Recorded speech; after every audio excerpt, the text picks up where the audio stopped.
You're listening to the A Bit From Within podcast with Felicia Marty. Love, finding love, being in love, being liked by somebody else. It was always something that I wanted. It was something that I spent a lot of my younger years thinking about. I knew after that I had to be so strong in myself because at the end of the day, that was going to be the only consistency.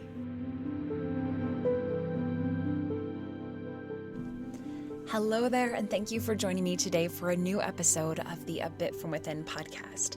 My name is Felicia, and I am a self-care encourager, a lunar ritual helper, and I am here to share a little bit of what I've been going through, experiencing, thinking about, in hopes that sharing it with you or putting it out into the world just helps somebody else not feel so alone or have some beautiful takeaways.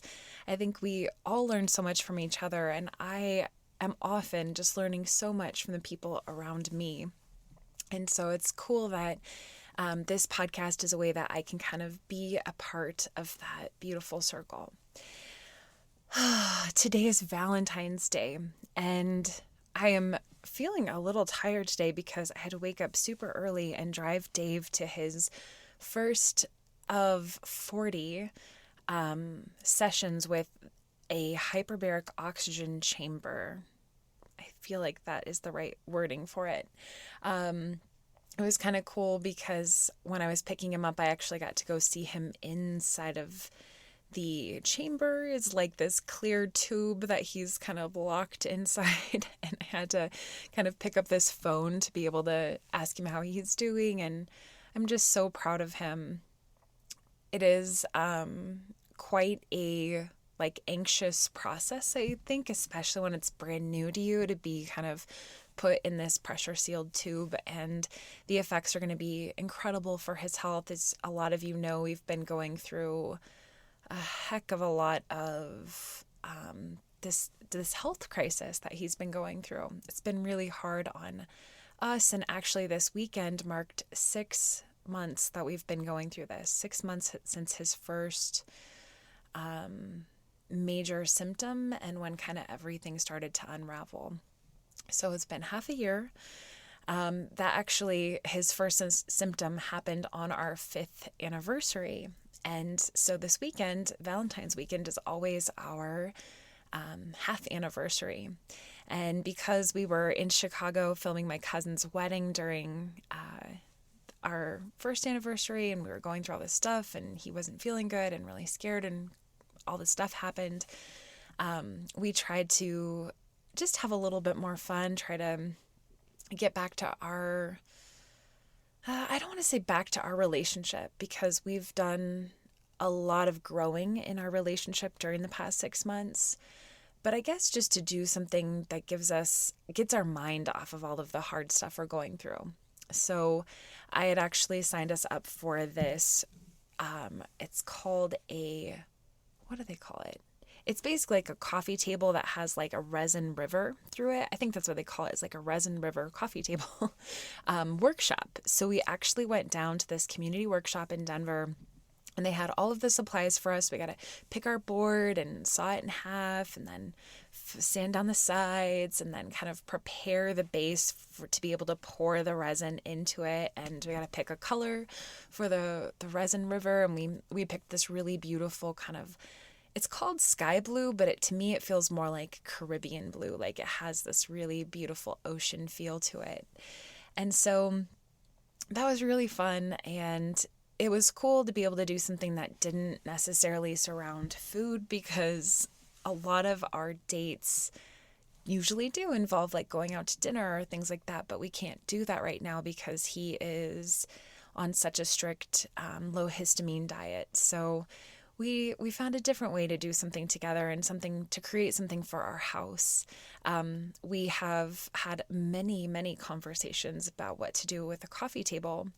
And that was one of the things that kind of struck me earlier this month, is we've been going back and forth on this. Like, he's really wanted a coffee table, and we haven't had one since I guess it's probably been over a year now, because the one that I had gotten when we first moved in kind of just fell apart. It was made with like, I guess like plywood or whatever. I mean, it didn't look like it, but you know how everything is kind of made with different kinds of cheaper wood. And so it fell apart, and we just kind of broke it down, and I was fine without it because we kind of have a tiny living room.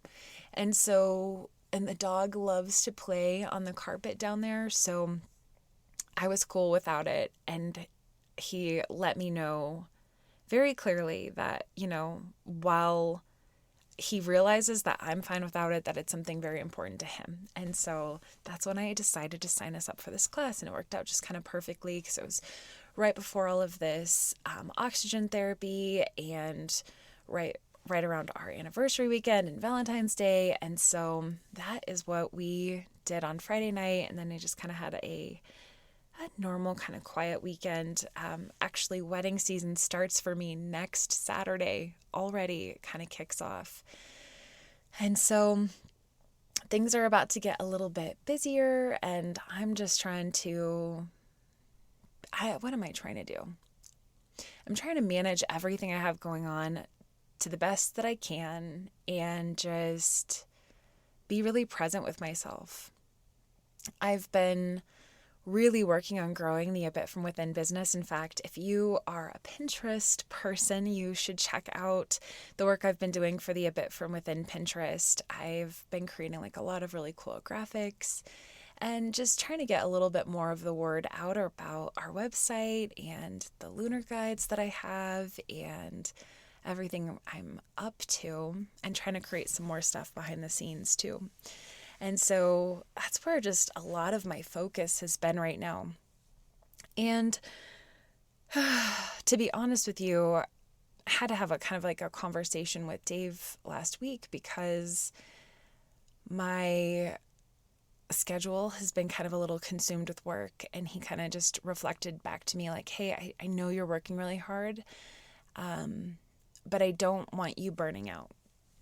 And that was kind of a nice reflection just to hear back, in the sense that I don't always realize when I am going. I can kind of get like laser focused, and I don't know if it's exactly like fear that propels me forward or if it's something else, but something that I need to be aware of. And I just want to have fun with this process. And so that is kind of my intention for this week, is to be able to be in the moment, slow down, have fun, and make sure I'm also really taking care of myself. So this is the perfect segue, because today on the podcast, I want to talk about, well, especially because it's Valentine's Day, I want to talk about love. I want to talk about finding love, being in love, but mostly I feel like it's time for me to reflect on the many, many years of my life that I spent wishing I was in love, preoccupied with being validated by others. And honestly, many of the relationships that I had that were filled with unavailable and unrequited and just kind of unattainable love. They all had different versions of those things. And I've just been reflecting on how really what was happening, you know, it was so easy while I was going through it to kind of always be pointing the finger at everybody else who wasn't showing up enough for me. But I couldn't really see then that it was me that was accepting so much less because I thought I didn't deserve it. And so that's going to be the heart of today's episode, just kind of diving into those stories. And I'm sure we all have different examples of those. It is so rare to fall in love really early and then to have that person be your person. And I am sure that even in that case, that there's many things that you learn about love through your experience of being with that person. And I think that's true for all of us. We're all here learning different lessons in this life through the things that we go through. So lots to share on there. But first, I'm going to do our astro check-in, our time to kind of sit with what's happening astrologically right now. And then we'll dive into today's main topic.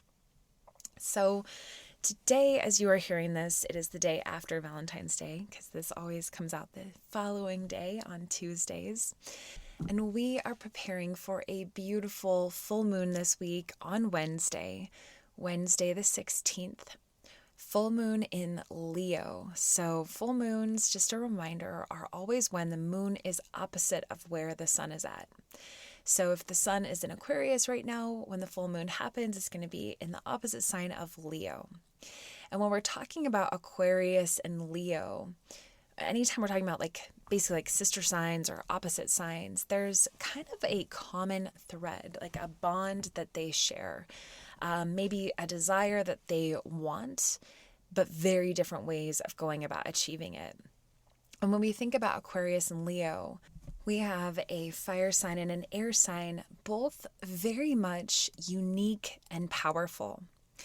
Leo is kind of known this reputation for being kind of in the spotlight and having a kind of me first personality, being able to really step into their own self and shine and be loud and fun and the life of the party and playful. And there's a lot of this kind of shining energy.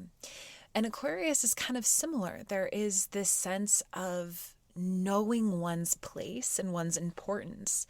But Aquarius finds it a little bit more as being unique and being original and thinking outside of the box and understanding the value of being that in part of a society, in part of a community, being able to be in the ensemble that is changing things and moving things forward and shifting things into a new light. So there's an interesting balance right here. And I think there's a little bit of balance between thinking of, with Aquarius, the future and what things could look like differently and how to fit into that and how to move towards it. And then Leo is a little bit more let's be in the moment. Let's have fun right now. Let's be passionate. Let's live here. Let's laugh. Let's love. Live, laugh, love. That sort of thing. So how does this all kind of fit into this full moon that we're going to have? Well, full moons are a time of illumination.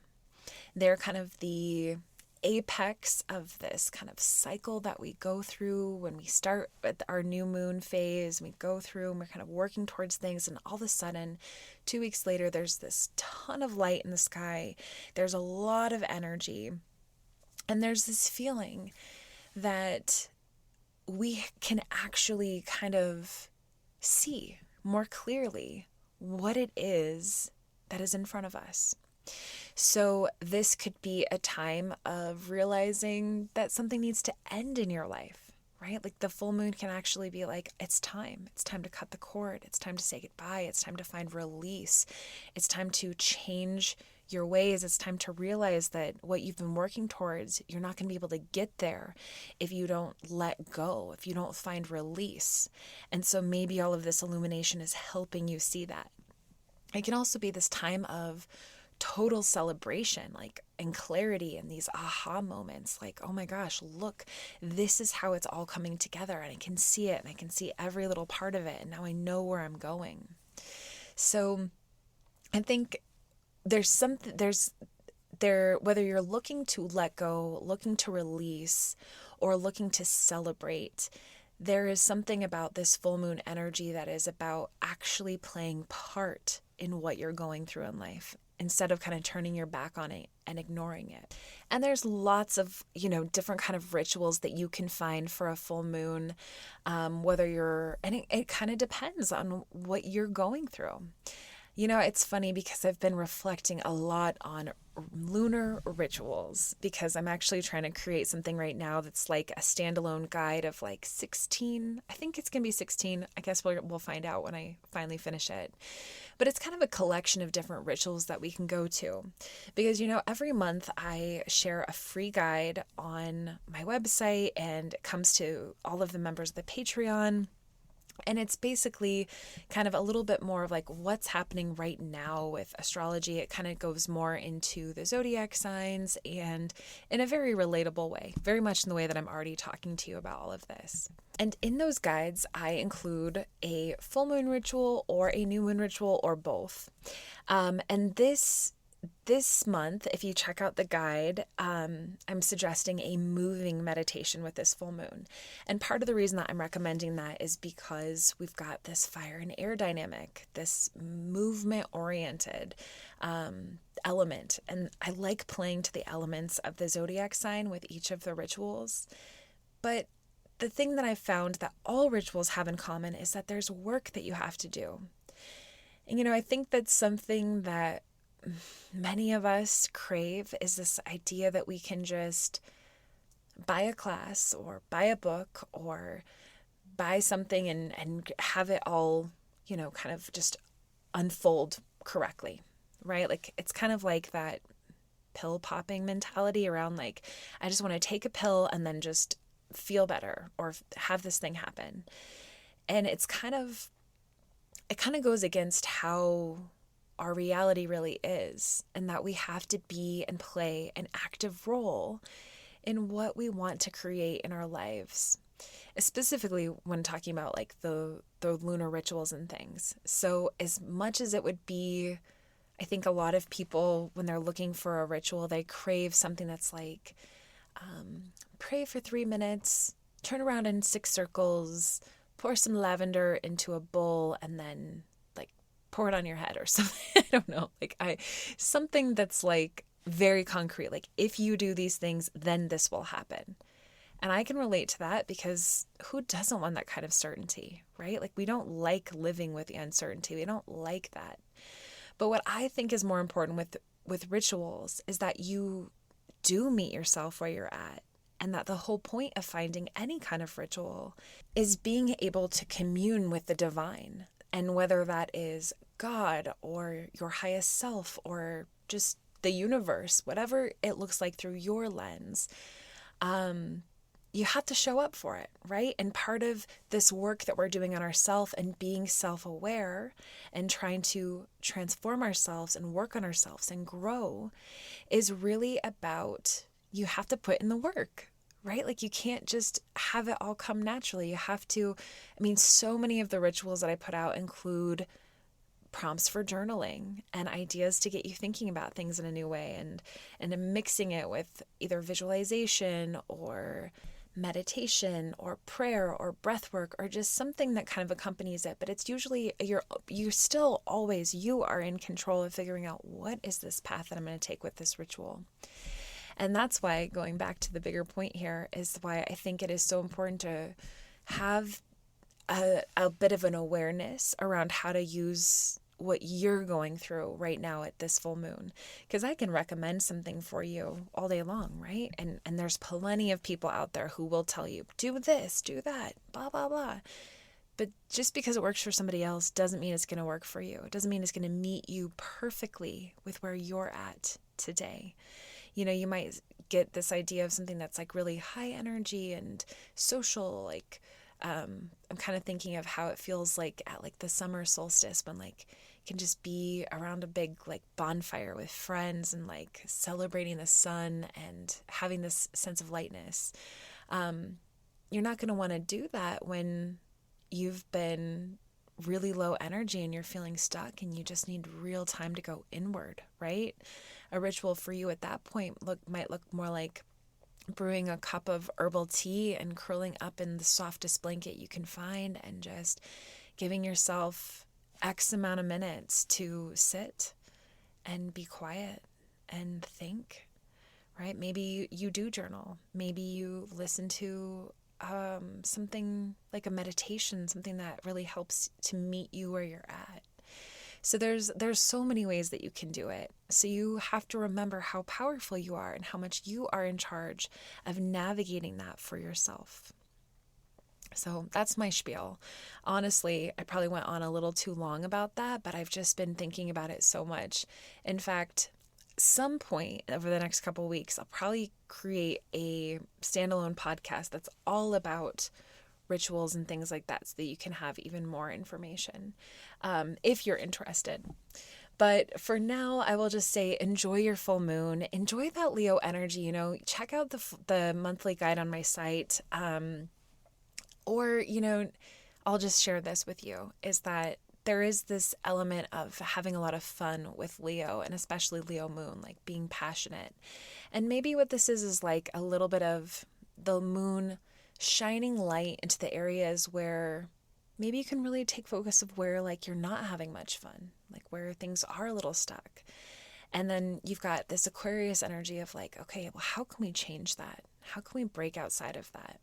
And maybe you can actually get some new ideas, or at least say goodbye, kind of cut ties with those places that are really draining you. All right. Well, that is enough of that. We're going to take a quick break and we'll come back and dive into our Valentine's Day topic. Okay, so I think it's because I'm getting older that I have felt this deep just voice inside wanting me to talk about all of the love that I've experienced in my life. I will say with very little shame that I was that girl who, as soon as I was around other kids in kindergarten and I found a boy that I liked and I had a crush on him, and I never stopped having a crush on somebody pretty much until I was like a grown up. I can still list out the order of boys that I loved in my life. And I'm not going to share any names on this podcast, but I will say that love, finding love, being in love, being liked by somebody else, it was always something that I wanted. It was something that I spent a lot of my younger years thinking about. And it's kind of, now it feels kind of sad to me because I think about kids and I think, oh, just be kids, but maybe that is part of being a kid. It was for me, like having a crush on somebody, wanting to, when you're a kid, it's so different than when you're a grown up, but just wanting that connection, wanting to have that fun, wanting to be special to somebody else. I think that's really what I wanted. Ultimately, now that I have the adult perspective that I have looking back on very small childhood Felicia. And the thing is about being that way is that it was something that I always wanted so badly, especially like moving into middle school and people started having boyfriends and people started, notes would be left in lockers, and I never had that. And there's a lot of wounding there. There's a lot of wounding of whether it's like rejection or I'm not good enough. And I told myself a lot of stories about why I wasn't good enough, why boys didn't like me. I didn't have the rationale to be like, hey, you go to a school with only 40 other 8th graders and the odds are just not in your favor here. It's okay. There are other things that you could focus on or other perspectives to have. Instead, I was sure that it was because of how I looked, that's why boys didn't like me, that I was kind of cursed in this way, that I was unlovable. And my very first boyfriend was when I was 14, but he and I met online and we never met. And I feel like I met him in 8th grade and we dated until like maybe 10th grade, somewhere in 10th grade. I remember very specifically being in high school and being broken up with and it being very horrible. But the thing is that he, as lovely and amazing as he was, and he was a wonderful person, he was an online boyfriend. He wasn't there to actually reject me physically, to see me in person, to be able to give me a hug or look me in the eyes. This was way before the days of FaceTime or even like video chat. We talked on the phone a lot, but we didn't see each other. And I was able to kind of hide behind that. I was able to, start to cultivate this person that was like, knew how to be really good emotionally in a relationship, right? Like share myself, talk about things, be supportive, have interesting conversations, like all of these things that I felt like I can do this, right? Like I'm not going to be rejected for this. And I was loved back by him and in that way. But I did not make myself available physically, right? In fact, like we would talk about meeting and I would, be like, yeah, of course I want to meet. And in the back of my head, I was terrified. And I knew that I probably would never do that really because I was too scared. And that was kind of a first flag of choosing somebody who was very unavailable. And then, then I went through this phase of loving the guy best friends, right? Like, I can only sigh. You're probably going to hear many sighs like that from me today as I reflect on these chapters of my life. I was definitely the girl that I found a guy best friend and started to have feelings with them. And probably because I watched way too many romantic comedies, I was sure that if I just was a good enough friend, if I was there for them, if I supported them, if I listened to them, if I was funny and we had fun together and look how much time we spend together, look how much, fun we get to have together. Then you'll have this aha moment. You'll see that I've been in front of you the whole time. These crazy notions that we get from watching way too many movies. And it never happened. In fact, it led me to this one relationship. And I say relationship, but really it wasn't a relationship because it wasn't like a boyfriend and girlfriend thing. We were just friends. But I was so in love with this person. And it was so obviously not going to, now I can say it was obvious. It wasn't obvious at the time, but it wasn't going anywhere. And I actually started going to therapy because of this dynamic that I was in with this person, because it felt to me like there was something so much more happening. It felt to me like we were more than friends, and it felt like there was this intimacy between us, and like there was so much. There was a flirting. There was, there felt like there was tension, like we never crossed any lines physically, but it felt like there could have been very easily. And I'll never forget the moment where I had to break things off with this person. Like I couldn't be his friend anymore. I had to cut ties completely just to take myself out of that cycle that we were in, where I was literally trying so hard every day, every week, like with every part of my heart was consumed with just hoping and praying that he would realize that I was right in front of him. And I'll never forget how freeing that was. And I will say that it was right around this time that I had taken this trip to Vegas, and obviously very heartbroken. And the one thing that I wanted to do was like go to the Bellagio fountains and like see the fountains in real life. And as soon as we finally get there, we pull up and the show starts. And the song was Andre Bocelli's Time to Say Goodbye. And I'll never forget just like crying. I was there on a trip with my mom and my sister, and those poor things, they had to put up with me. I was absolutely like emotionally volatile. Like I was young. I was in my early 20s at this point. And I do feel like that should have been like the big lesson in being like, stop choosing people who aren't going to choose you.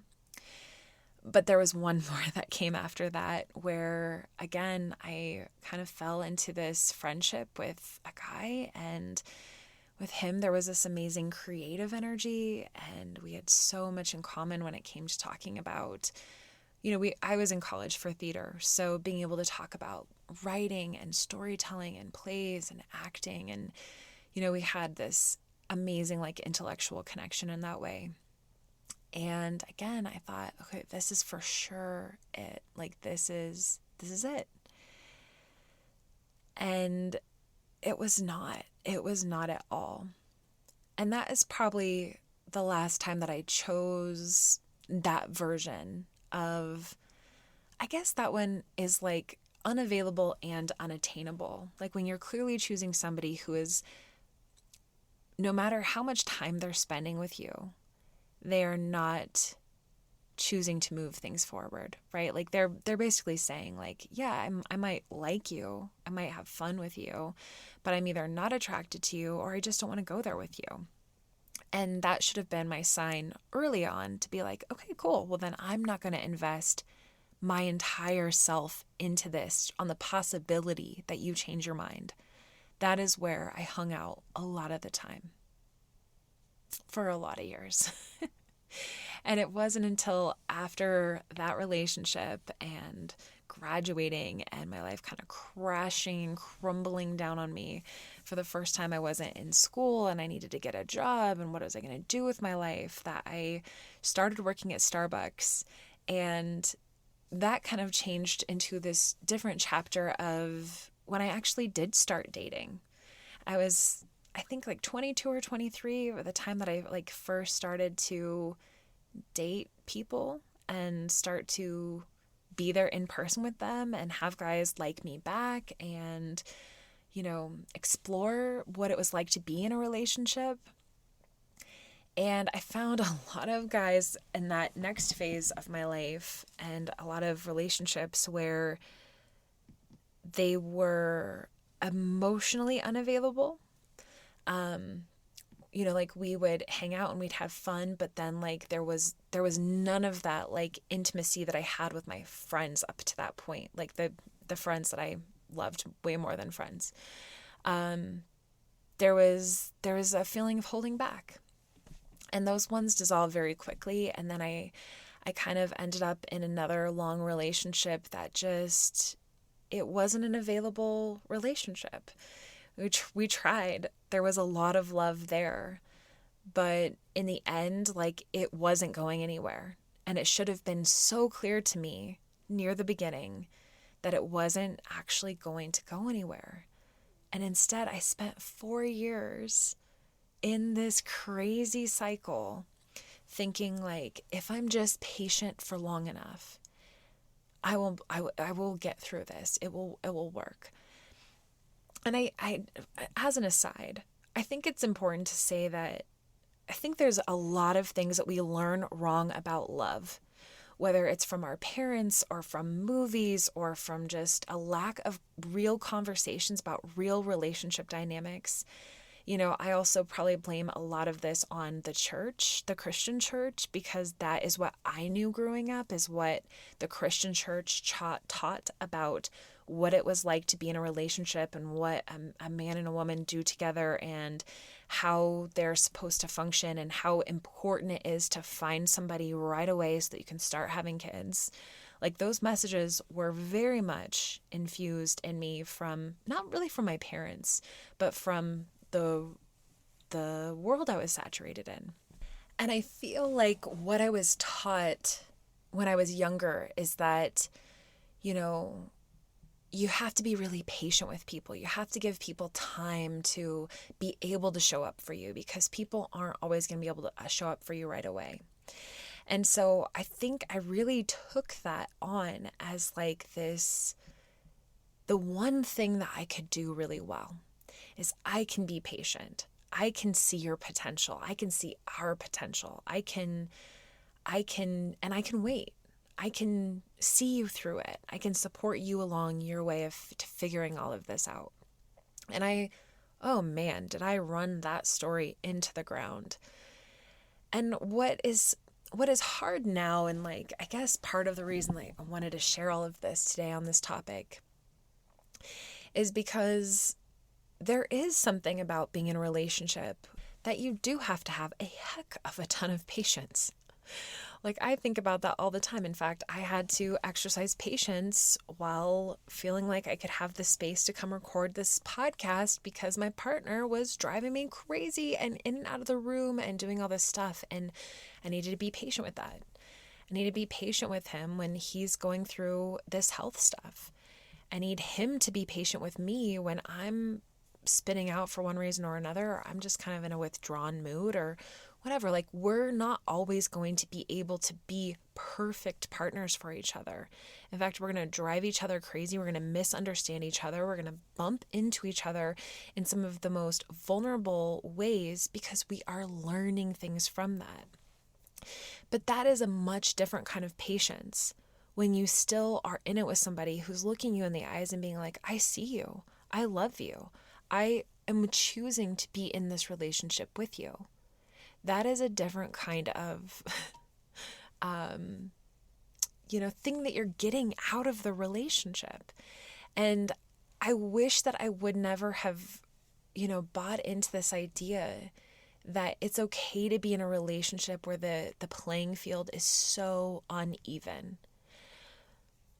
I mean, because that's the truth of what it was. And those people, all of those people that I loved, it is not their fault that I was there. And that's what it comes down to. I mean, I swear to you, I cannot tell you how many times that Valentine's Day would come around and I would have to pull in all of the courage that I could find to be like, this is a self-love day, or this is a Galentine's Day. It doesn't matter. It is, I would try to hide all of my pain over not having somebody special to share that day with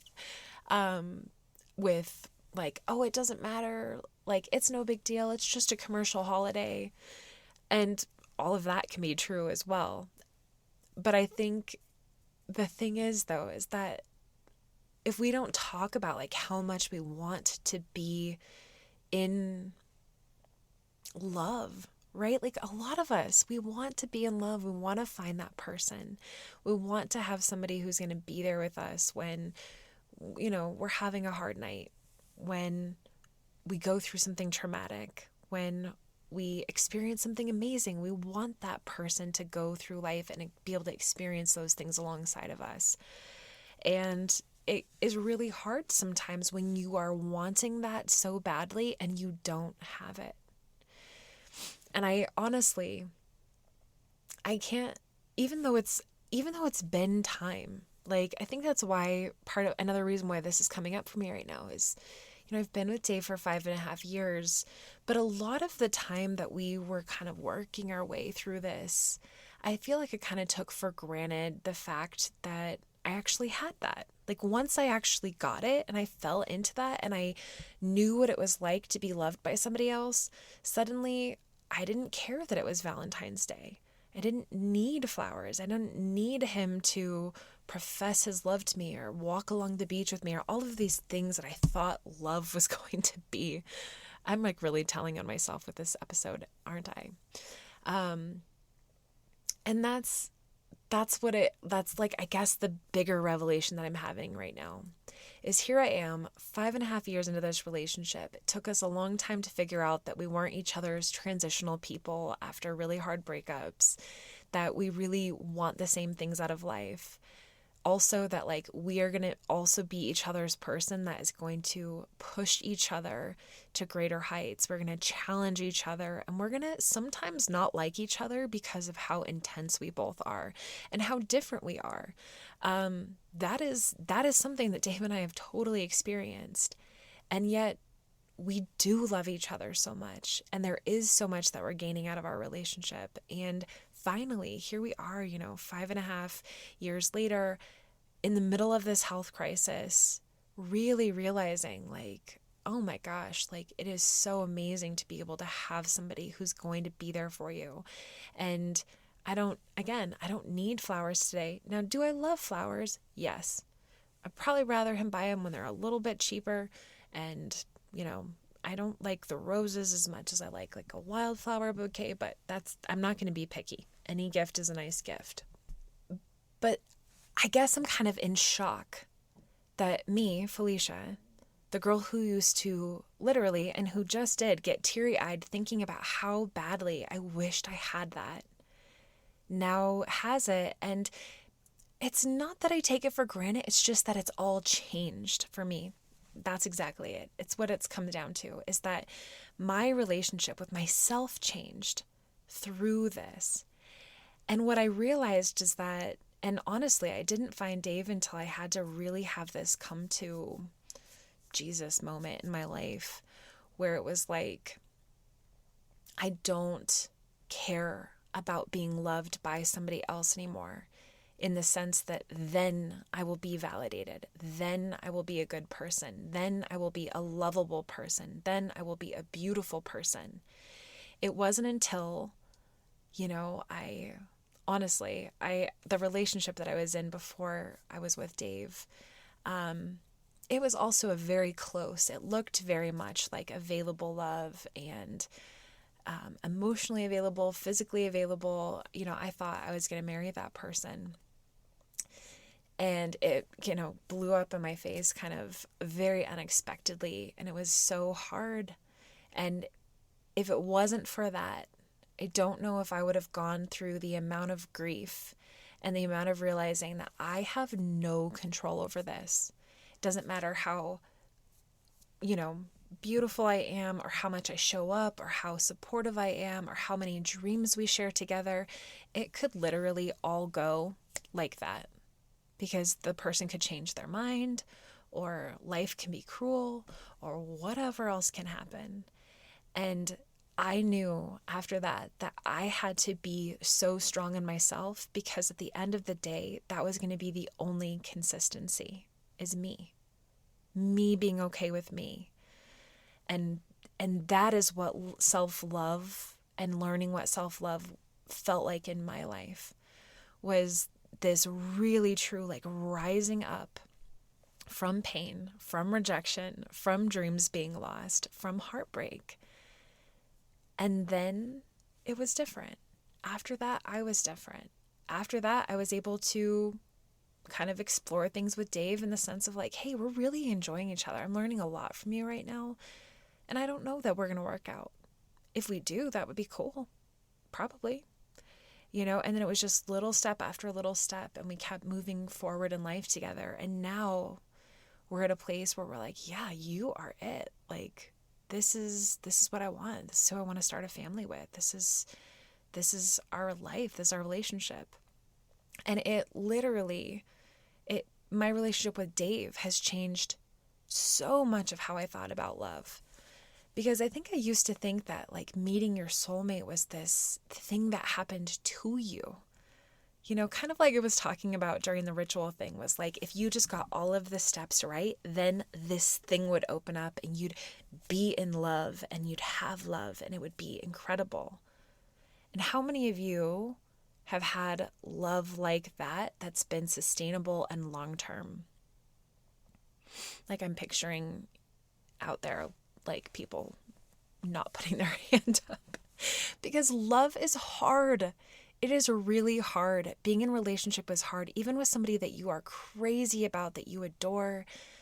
I mean, literally, I'm telling you, I spent a couple hours binge watching Love is Blind season 2 this weekend, and I was just fascinated by this experiment and watching it, and the way that two people who liked each other so much that they actually decided to take this crazy leap of faith and get engaged. I mean, who knows their motivations? Maybe they wanted to be, a viral sensation, or be famous, or be on TV. There's lots of probably reasons, but let's just say, for the sake of the conversation, that you find somebody and you're like, let's just do this. There has to be, even with somebody with the bad intentions, still might have that hope inside of them. What if this is my person? What if I met my person on a TV show and this works out? And then they finally meet and they're interacting, and it's you can just see misunderstandings and defenses coming up, and something that should have been a simple thing that's so exposing how insecure they are and how much we desire to be validated. It's just we are just these bulls in china cabinets, just going crazy because we are so afraid, and because it is so hard to connect, and it is so hard to let yourself be that vulnerable. And the other thing that I will say that I've learned, that this is not quite related to that, but it could be connected, you could sew a thread, is that we also have been sold this lie that the person that you fall in love with needs to be your everything. They need to be the person that you're most sexually attracted to. They need to be your best friend. They need to be the best financial partner in life. They need to be the person you want to go hang out with, and the person you want to have deep conversations with, and the person who is the best parent. And literally the list could go on and on and on. Like, we've literally been sold this lie that your partner, the person that you choose, your soulmate, your husband, your wife, your whoever, needs to be everything. And that is not true. Like, maybe, I think all of us probably have different ratios of how close our partner matches like different areas of our life, right? Like some of us have like a bigger circle that kind of lays over more of our like tiny circles, and like they can be more of those things. And then some of us have smaller versions of that where it's like, yeah, the person that I married, like they love me so much. They see me for me. I know that they're always going to be there for me and have my back, and that I want to build a family with them because we share all of the same dreams. But like, we don't watch the same movies, and we don't have the same political views, and we're not really going to bond over those things. In fact, we might fight about them some of the time, but we're going to love each other in spite of those things. And what I like about this idea of like accepting that is it takes a lot of the pressure off. Now, don't get me wrong. There are certain values that you have to share with your person, especially when you bring kids into the world. But I also believe there are many ways that two conscious and thoughtful adults who love each other can navigate a difference of opinion. And I feel like that is especially true of like making big life decisions together and raising kids together and that kind of thing. But in general, like, I feel like a lot of our relationships would be a lot stronger if we just said, hey, I'm going to accept you for who you are, and I want to know what works for you, and I want you to know what works for me. And if I can't get my needs met by you, like, I might try to find that somewhere else. You know, like, I really truly believe that, like, you know, Dave is not going to be the person that I probably need to call up when I just need to cry, because even though he's a water sign, I feel like when I cry, it kind of freaks him out. And I mean, he's been there for me when I've cried, but I can also see that like it kind of affects him. And so like when I need like a really good cry, I'm going to call my best friend. I'm going to like, or my mom, I'm going to sob to them. And that works out really great for me. And when I can release Dave of being that and be like, well, you're not as good of a partner because you aren't as available when I'm crying. No, like that is silly. That is too much. And like it's like going through all this health stuff. There are times when, like when he needed to go into the urgent care and I was so under so much pressure and I was so afraid that I was going to get so anxious that I was going to literally lose it and not be able to function through the rest of my day. And I had to do a wedding, and I actually like had my mom come and go into the urgent care with him because I couldn't be that person for him. And I kind of feel bad about that now, but at the same time, like I have this level of self-acceptance around like, I'm so sorry I couldn't be that person, but I also knew where I was at. I had to accept myself for where I was at in that moment. So, and again, I'm not saying that Dave and I have a perfect relationship. I am no relationship expert. I don't have it all figured out. But I do feel like, right around Valentine's Day, it's important to explore this conversation around what finding love and being in love is really like. And I think, probably we're meant to experience many different chapters of what that could look like in our life. Like sometimes we have those swept away, like windblown romances. And sometimes we have the people we really do like connect with so deeply intellectually, and there's not much else going on there. And sometimes we find that person that we get to choose to start a family with, and sometimes we choose friends as the majority of our love relationships because we're really not that interested in experiencing whatever romantic love has to offer in that way. And that's okay too. So maybe that's the whole problem why so many people get triggered during Valentine's Day is there's so many different ways and different places in our lives that we can be, when the date arrives. So my hope is that no matter what kind of relationship situation you're in or where you're at with love in your own life, is that you can fiercely love yourself. And that that if what you're looking for isn't being reciprocated in the relationship that you're pouring the most of your energy into, I hope that you take this as a wake-up call that it's okay to pull that energy back into yourself and to pour it into yourself, into your dreams, into your relationships that serve you, into your hobbies, into your passions. Be there for yourself in that way.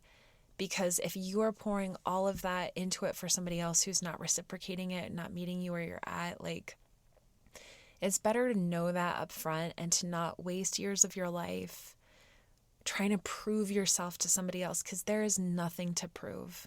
I can say that without a shadow of a doubt. You are perfect as you are, how you are.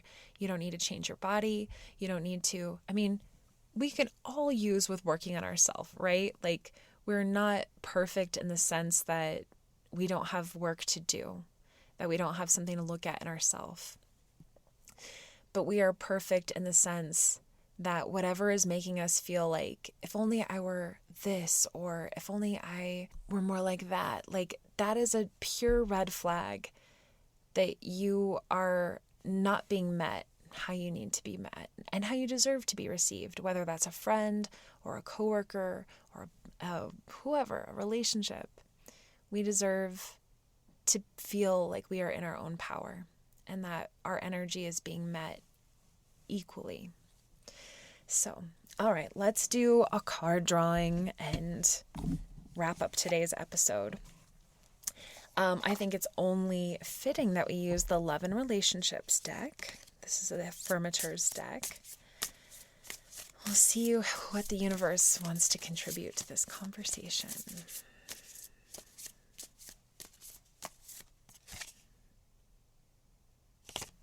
Okay, this card is Resilience. Sticks and stones may break my bones, and unkind words can somehow drain every bit of joy and color from my once rosy life. But nothing can ever permanently damage the real me. I love myself, I cherish myself, and I vow to remember that I'm always camped out in the depths of myself, even when I don't feel like very much of myself. Wow, how perfect is that? I just love the word resilience and, with this whole conversation, because it does take a heck of a lot of resilience to battle your way through life and love, right? And I love that it really comes down to that. We never know what other people are going to do in and around us.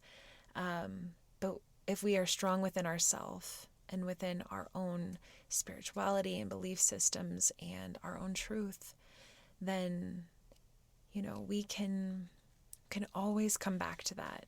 We have a way more stable base. We can face anything.